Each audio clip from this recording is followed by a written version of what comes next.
kapitalisme, postmodernisme, dan neoliberalisme. Selamat menyaksikan.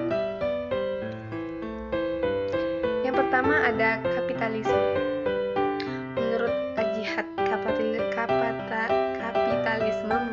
secara umum dipahami sebagai sistem sosial berbasis pada pengakuan atas hak milik individu yang mencakup hak kepemilikan atas kekayaan yang mana kesemuanya itu dimiliki secara private. Kapitalisme juga dapat diartikan sebagai sistem produksi, distribusi, dan pertukaran di mana kekayaan yang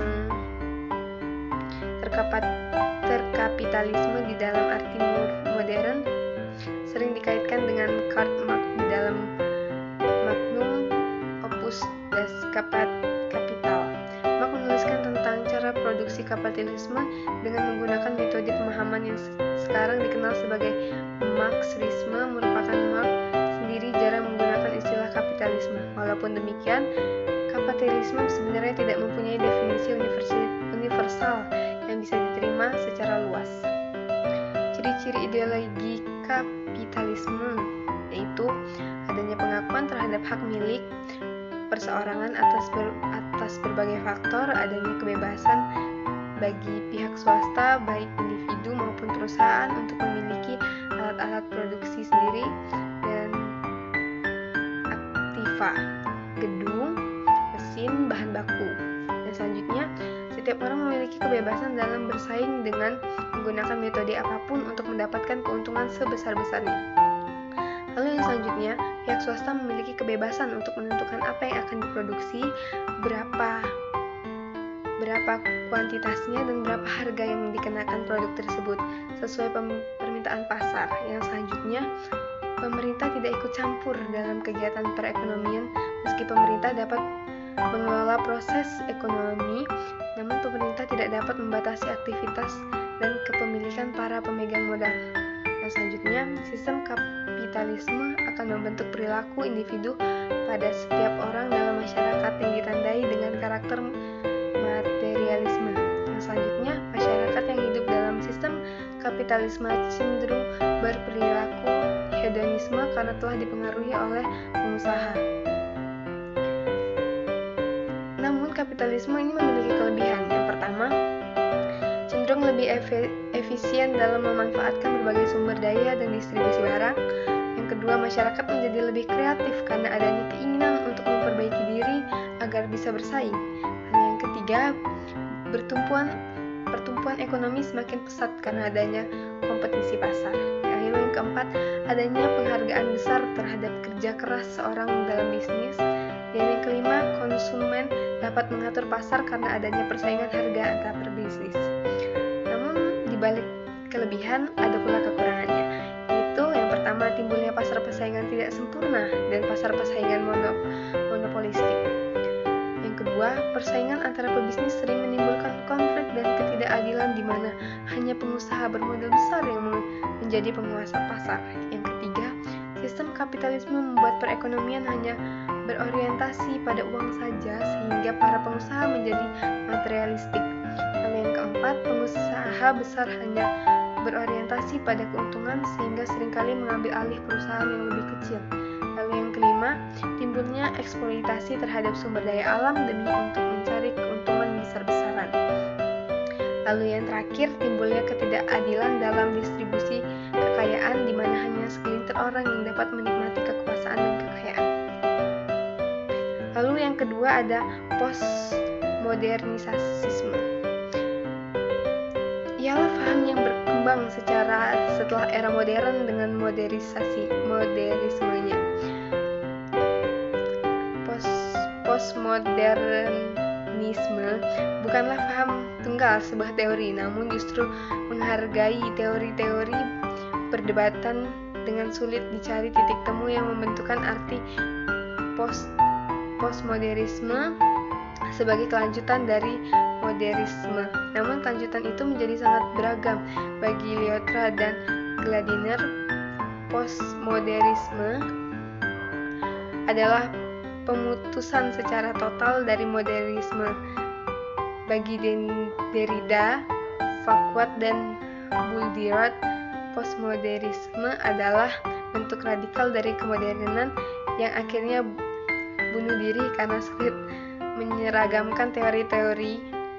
Bagi David Graffin, postmodernisme merupakan koreksi beberapa aspek dari modernisasi, lalu bagi Giddens itu adalah bentuk dari modern yang sudah sadar dari diri dan menjadi bijak.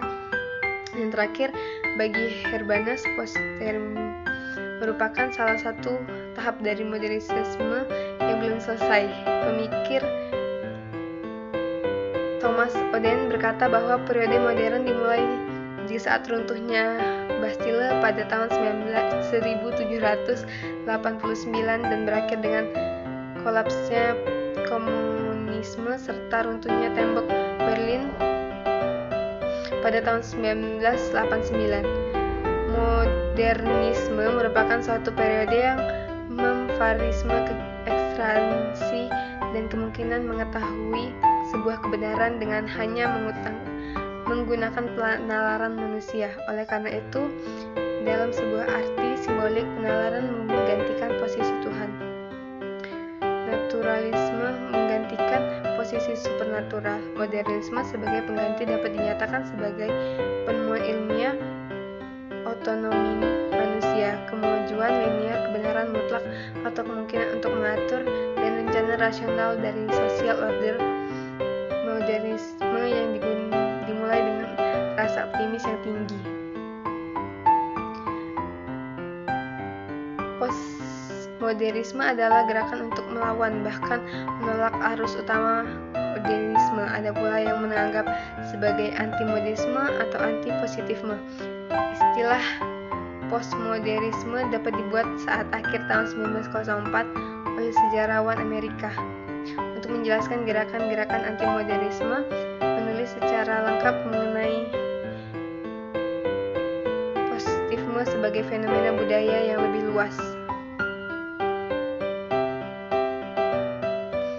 Menuju teori yang lebih spesifik dari suatu yang universal menuju ke suatu yang bagian pendaftaran terhadap keuniversalan suatu pemikiran, menekankan akan terjadinya pergejolakan pada identitas personal maupun sosial secara terus-menerus sebagai ganti dari permanen yang amat mereka tentang. Yang selanjutnya adalah neoliberalisme. Menurut KBBI, neoliberalisme adalah aliran politik ekonomi yang muncul setelah Perang Dunia Pertama, ditandai dengan tekanan berat pada segi positif ekonomi pasar bebas, disertai dengan usaha penekanan campur tangan pemerintah dan konsentrasi kekuatan swasta terhadap perekonomian. Para pendukungnya menempatkan idealisme politik tentang martabat manusia dan kemerdekaan individu sebagai nilai sentral peradaban. Mereka menganggap nilai-nilai itu mencapai ancaman bukan saja oleh fasisme, komunisme, dan kediktatoraan, tetapi oleh segala bentuk campur tangan negara yang memaknai idealisme korektif untuk menekankan kebebasan individu. Sedangkan menurut Harvey, neoliberalisme merupakan proyek politik sebagai obat penawar terhadap ancaman yang didapat oleh tatanan sosial. Dalam kehidupan bernegara, pandangan neoliberalisme memberikan pengaruh besar dalam melihat hubungan antar negara-negara pasar publik. Diskursus neoliberalisme menuntut kinerja dan kepentingan pasar sebagai satu-satunya tolak ukur dalam penilaian kebijakan yang digulirkan oleh pemerintah. Akibatnya, negara tidak memiliki kewenangan apapun untuk mengontrol dan mencampuri pasar bebas. Demikian penjelasan saya. Banyak kekurangan. Saya mohon maaf jika ada kata-kata yang salah. Sampai jumpa.